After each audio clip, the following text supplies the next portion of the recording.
Hey, what's going on, everybody? I'm back. It's been a long time. It's about 2 weeks before I put a video out.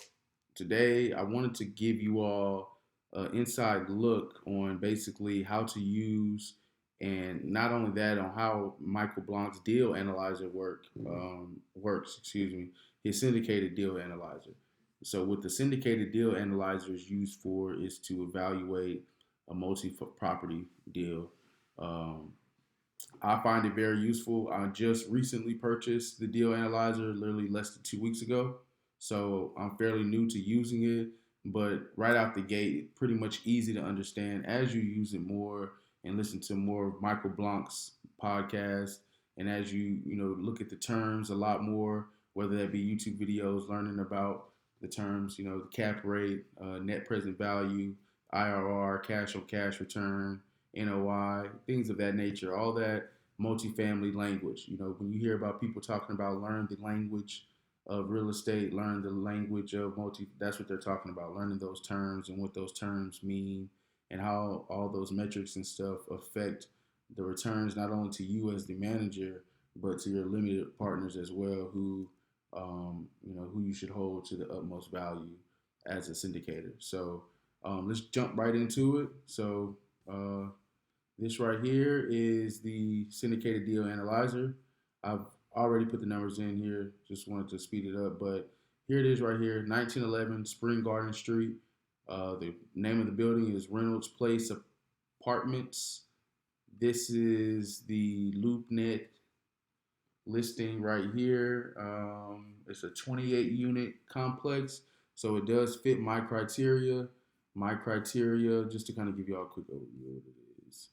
Okay, so my criteria right here was 1960s and up, 8 to 12% cap rate, 16 to 60 units, 500,000 to 5 million. So does fit my criteria. Just to go back to it. Okay, just to look at some information. Walking distance to college.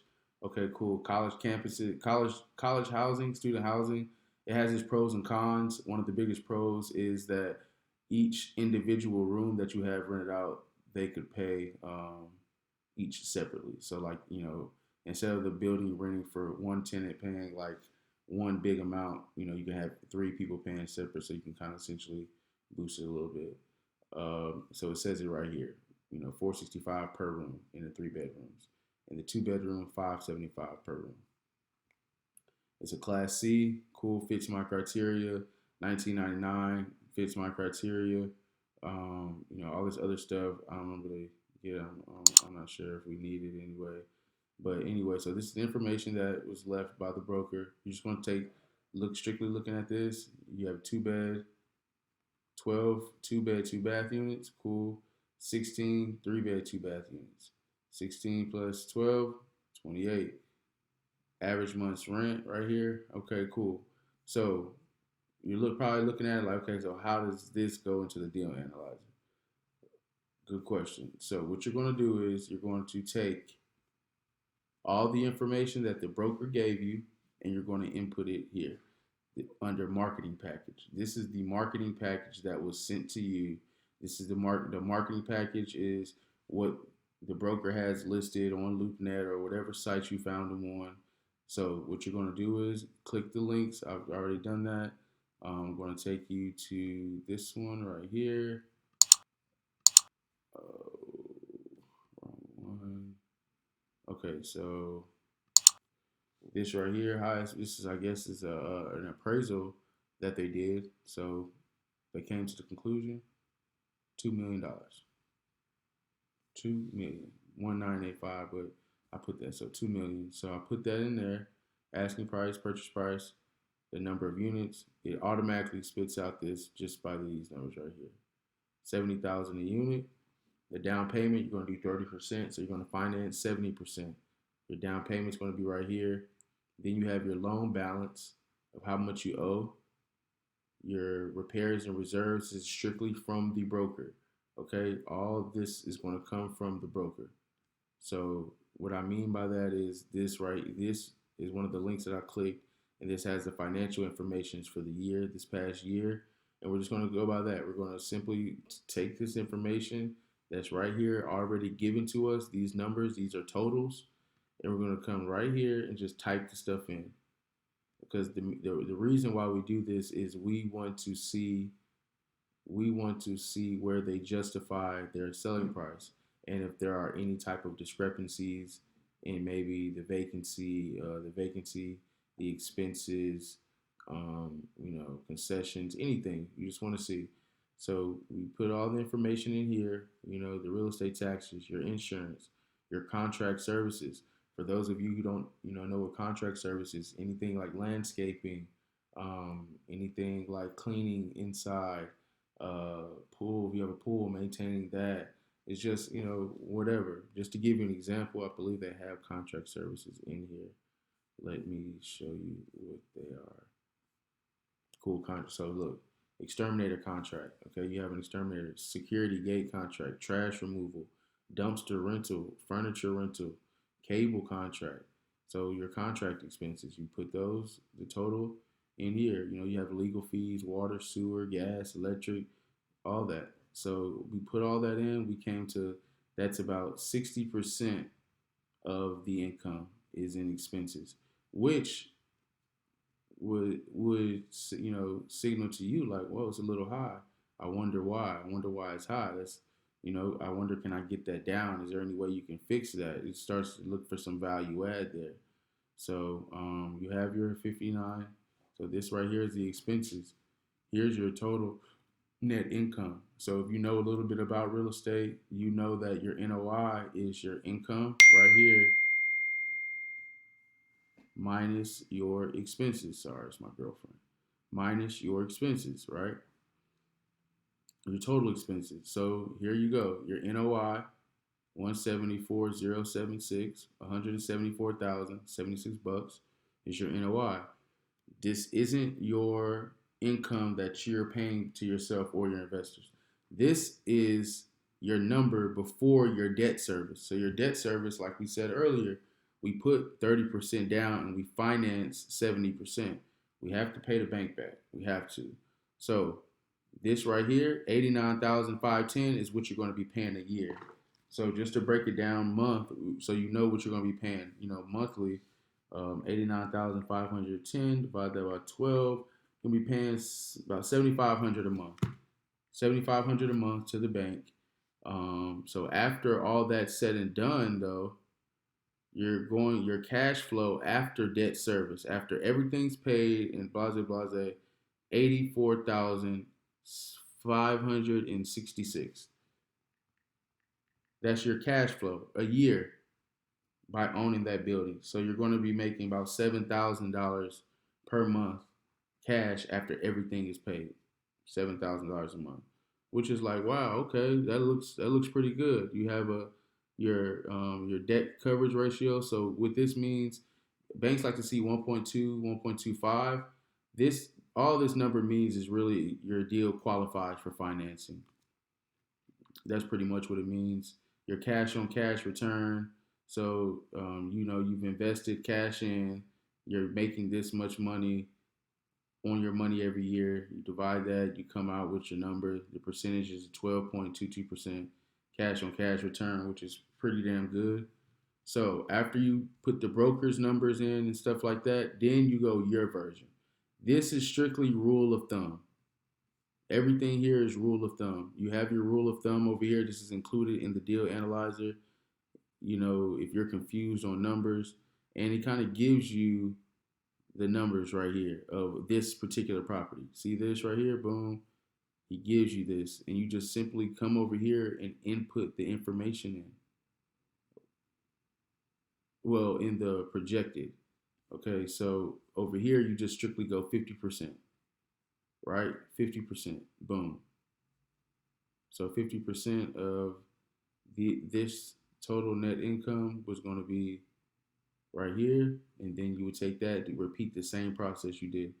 Take the expenses, subtract it from the NOI. Subtract it from the income. You have 178,590, right? Yeah, 178,590. Fairly larger than what he projected, but it's because this vacancy rate. So we're putting it down to what we think it is. They're saying it's high. I'm not debating that. I don't see why the broker would send any kind of, information like saying I can understand a broker undercutting expenses but overcutting, no. So it might be more than that. Who knows? Okay, so now we have our debt service. Same thing across the board. The loan's the same across the board. Interest rate of a 5% interest rate. If you really want to be conservative, you can do a 5.25 interest rate. So if it's a deal when you put it together and if it's a deal at the 5% interest rate, bump it up to 5.25 just to kind of see. Obviously, another thing too with these vacancy rates, you can kind of switch these in and out to kind of see where's your break even point. So after you put your version in, it's still a relatively kind of around the same as far as the cash on cash return goes. Still fits the debt service requirement. That's good. So after that, what you're going to do is you're projected. Okay, so your projected is obviously what you want to do is those expenses. Those expenses are what you believe that you're going to be able to cut. This is the value add play that I'm playing. Okay, if I can get those expenses from 59, 60% to 47, let me change this. Let me see that. I don't know if you're supposed to be deleting functions in here or what.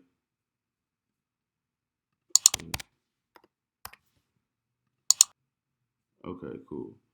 So I project that I can get this to, well, let's just not even, let's just leave it at 50%. Just because it's a good rule of thumb and I don't want to confuse anybody. I don't have any information indicating that I can get that. So we're just going to go leave everything at 50%. Just to double check, the total net income that I have is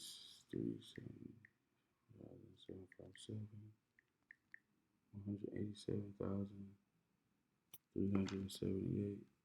So this should be 378. See what I'm saying? Don't guess, guys. Don't guess. Just take the time to do it. Okay, cool. So you see, because it changes a bit. Okay, so you project that you can get the net operating income up to 188. So you can raise it $10,000. It's pretty good. You see how you're right here under you're under 12.5% of return, but just by doing that, you jump up to a damn near 14% cash on cash return. So you're like, whoa, this is a deal. This looks, oh my God, this looks good. Because, like I said, your projected is based off of rule of thumbs. So, your version right here is just 50%. You're going to base it right here. This is going to end up coming out to 50%.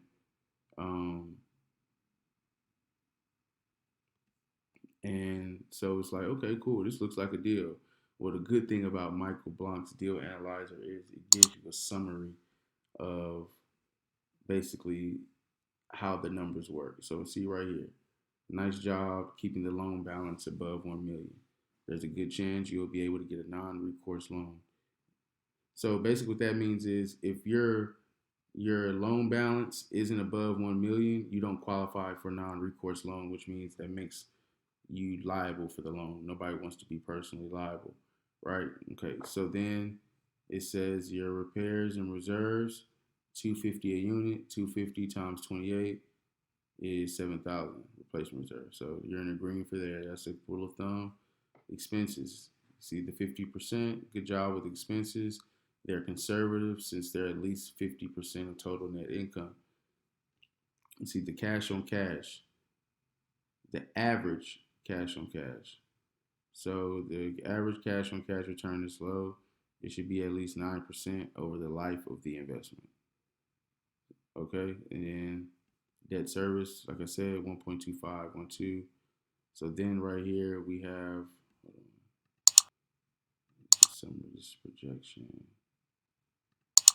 Okay, so this is what theirs is. Off the rip, when you put their numbers in, everything checks out, but average annual return way too low. this is going to be a tough deal to sell to investors. So you don't even need to look for, you don't even need to continue to look at this deal. This is way off from 17%. This is way off from 15%. I don't think there's no number that you're going to be able to buy this at. And then so this is based off of the marketing package. See, it says populate with scenario one.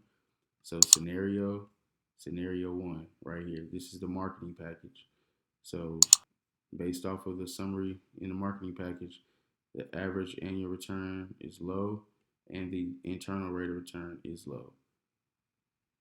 So, you can go to scenario two, which is mine. It says I need to do okay, so exit strategy. So basically, cash out refi in year 3, year 7.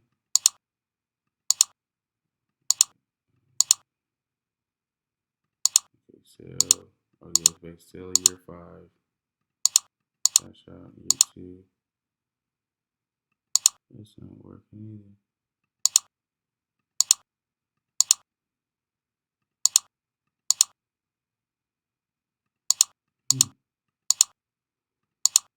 You just leave it.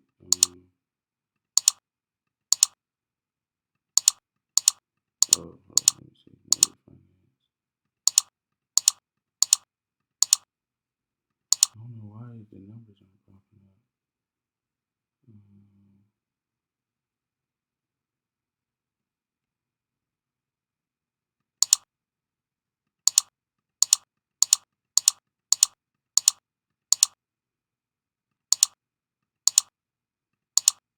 I'm not sure. Let me go back. Something. See, that's something I may have did. May have threw it off a bit. But just to kind of continue. So you can populate it with 3. The projected.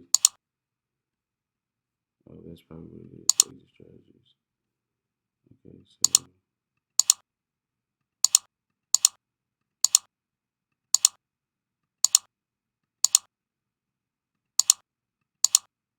boom. Okay, cool.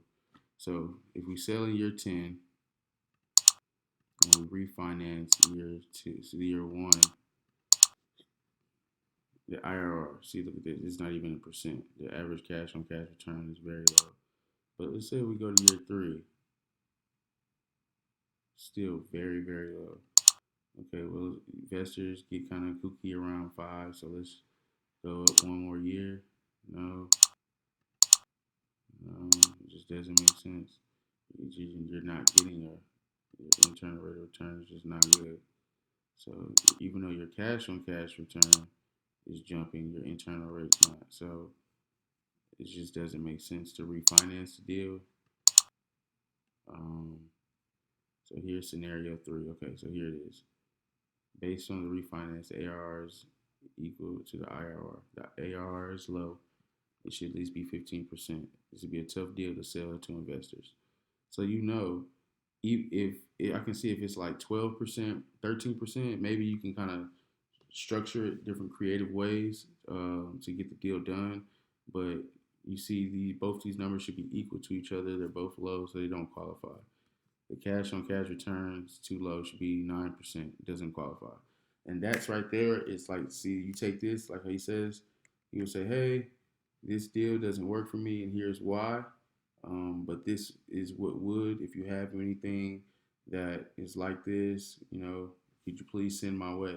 So when you see it, when you show a broker some information like this, it lets them know that, oh, okay, this person's serious. This person knows what he's doing.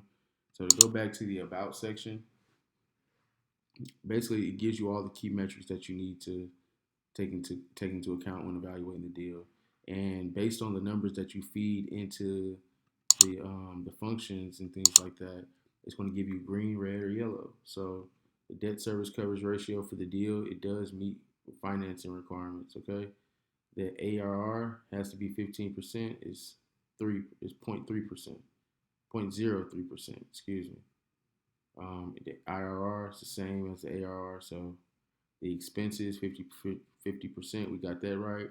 The percent of capital return with refinance was, we couldn't do that. The average cash on cash return, 6% cash on cash return, which may be good for some people, but for us, no, 9% would be the um, the minimum.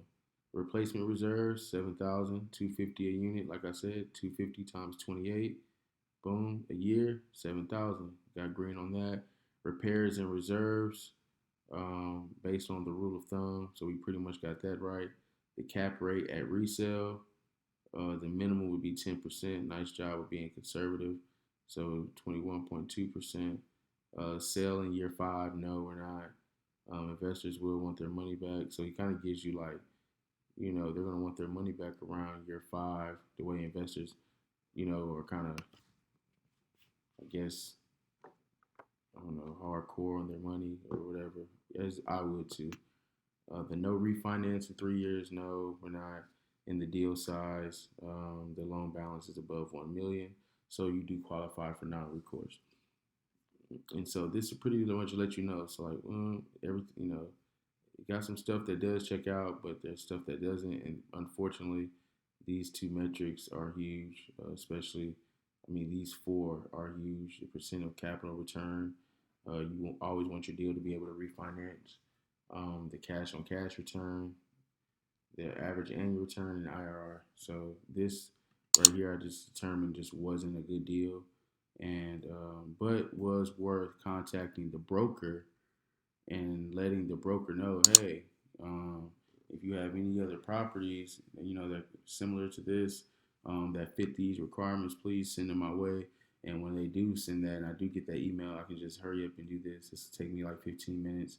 It says 10-minute offer, but 10 minutes once you get the hang of how to use everything. But for right now, this might take me 20 minutes to analyze the deal, especially considering I have all the websites that you need pretty much to get everything that you need. So I use LoopNet to find the deals. It's just for practice. I understand LoopNet is not the best place to go to find a good deal. That comes from the broker, but just to practice and things like that, I go to LoopNet. The markets that I'm looking into, I'll look at a market. Boom. Um, you have your rent meter. You can just put the address in, get the average rent. Then you have this right here. This is how you get information. So see best performing cities 2018, where America's jobs are created. So you can use this website to get a good insight on the growth of the city that you're looking in and things like that. And also you can come over here to the markets in Millichat. It gives you an investment forecast about what's going on in the markets, different markets and things like that. Just so your information can kind of be tight, and you just use that information, put it in here, spew out your numbers, your 10-minute offer. This doesn't work. Okay, not a deal. Why is it not a deal? Well, I'm looking for an average annual return of probably 15% is what I'm looking at. You let them know your minimums and stuff like that. You let them know what you're looking for. I have my criteria right here. I'm looking. This is right. That is subject to change, but you just got to give that information, and the quicker you can get back to the broker, the better off that you are to receive more and more deals and to get added to that broker's list. Because you know what they say, 80% of the sales are from 20% of the brokers. It's the 80-20 rule. 80% of the sales are from 20% of the people. So when you think about it, in order for you to get in that 20%, you know what I'm saying, you have to be hustling. You have to be responsive. You have to be thorough in what you're doing. And you just, you have to look professional. So I believe being able, especially on Mac, you just hit boom, 4, being able to screenshot something like this and to send to, being able to screenshot something like this and to send to, an investor or, a lender or, a broker about why a deal works for you and why it doesn't work. Just, it can be just based off of what you sent me. This is it.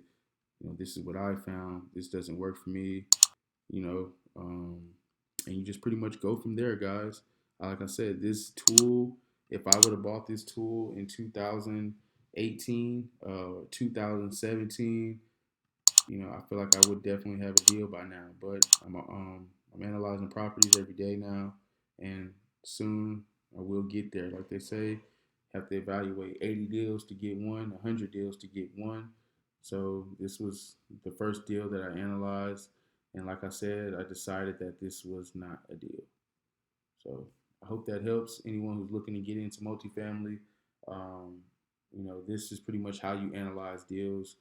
That anybody who's showing you how to analyze deal without using a spreadsheet is either trying to rounding. I would say that just to, or trying to sell you on the benefits of multifamily real estate. It is beneficial, but to think that you're going to come in and be able to write down on the back of a napkin this, and this, it's just not going to happen. You want to be as thorough as possible. You don't want to guess anything, especially when all the information is there for you to find, or at least get as accurate as possible. So I hope that helps, guys. Again, like I said, get out there, take action. There's not literally what I learned from this deal analyzer. It would have taken me, I don't even think I would have learned it, honestly. Just being real with you. I believe what I learned from just using this deal analyzer, I mean, just by understanding, okay, this is affecting this, understanding the debt coverage ratio when comparing it, if these are super, super off, something's off, just patterns, understanding, okay, across the board, you see the cash on cash return. It's not too far off, it's around the same. Okay, the cap rate, I have my numbers. This isn't like a 15 cap and this is an 8. So, just you find out little stuff like that and it makes it easier for you to understand when you're doing. So, again, get out there and analyze deals. You know what I'm saying? Reading books is important. Listening to podcasts is important as far as building mindset, but that is all knowledge-based activities. Action-based activities is this. I'm gonna give you the blueprint. This is literally what you do. First step: buy Michael Blank's Deal Analyzer. Buy it. It's $129. Buy the Deal Analyzer. Okay. The moment you get it, start playing with it. Watch the videos. If you have two computers, pull the video up in one screen and have the Deal Analyzer in this screen right here, and tweak it. You're going to pick it up very fast. It's not hard at all to understand. It's a great tool. Once you have that Deal Analyzer, use exactly what Michael tells you on how to find your markets and go through all 50 states. This process, this is about a week process for you to be ready out scouting deals. So you're going to find your market, all 50 states, look at the cities best performing. One, I don't like, you just go through all 50 until you've X'd all of them out or put the check marks or however you want to do it, okay? After you do that, then you're going to go into, well, what are your goals with investing? What are your goals? Do you want to retire and quit your job within 3 to 5 years?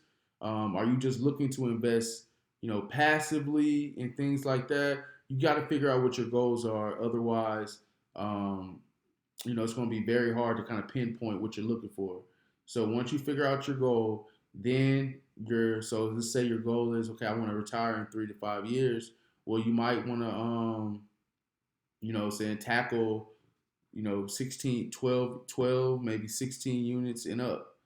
You know what I'm saying? If you want to do that within the 3 to 5 years, say I want to make $5,000 a month syndicated. I want to make $6,000, $10,000 a month in the next 5 years. Okay, so maybe you do need to kind of stick within that $500,000 to $5 million range as far as properties goes. So it's you want to create a vivid picture for yourself so you know what you're looking for. If you know you're looking for 16 to 60 units, you're not even going to look at a 100-unit property. You're not even going to look at a 12-unit, a duplex, a quadplex. You're not looking at none of those because your criteria is from here to here. So after you figure out your criteria, what you do is you're going to go, how do you do that? You're going to go to these websites right here. Best performing, this is right here, best performing cities. It's going to give you information on the different markets that you're looking for. The milking right here, this right here is going to give you information as well. It's just best performing cities. The IRR right here. So let's say like you're looking for a market. So me, Greensboro, North Carolina, multifamily document. I want survey results. I want market cycles, general research, and market studies. So search, loading. I guess something happened. Hold on. Oh,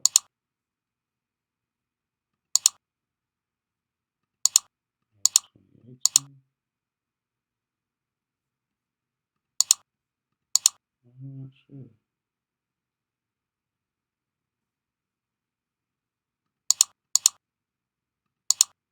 Let me just refresh it just to show y'all. Yeah, so it makes sense. Internet's going okay. So right here you have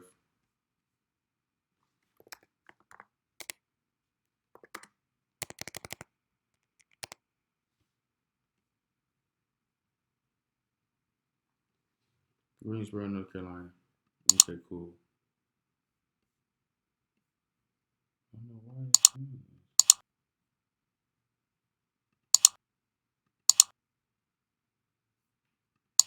Let me just go check.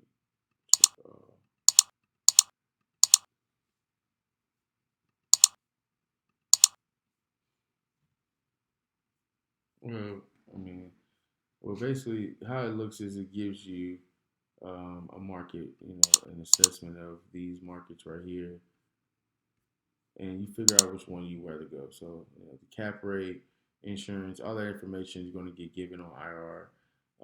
Another website you can also use is the Bureau of Labor Statistics. All this stuff, all this information to get you from point A to point B. Use that information for your projected, um, analyze deals, screenshot, send to broker, get back with them immediately on what you're looking for, why this deal doesn't work. You ran those numbers, blase, blase, and then KIM, keep it moving, on to the next. And that's just how it goes. But, like I said, the first thing you need to do is buy a microbonds deal analyzer. So that's pretty much all I have for y'all. I know it's a pretty long video, but I did want to get this out there. Um, Please, guys, spend the money where it needs to be spent. Don't confuse movement with progress.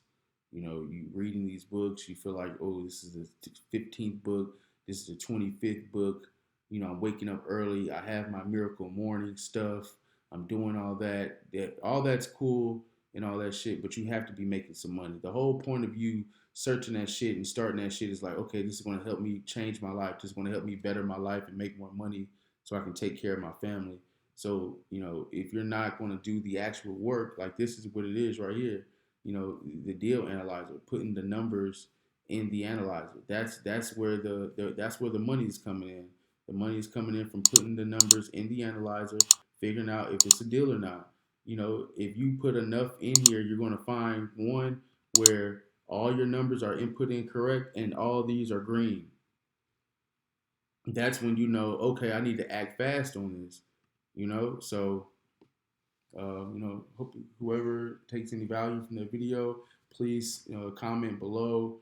Follow me on Instagram, like me and Twitter. Give my page a like on Facebook. I will be dropping more videos soon. I promise y'all.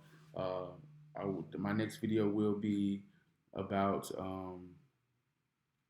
how you can pretty much what to say over the phone when you're talking to brokers and things like that, or when you're talking to your team members and even building your team members. So stay on the lookout for that. Have a good day.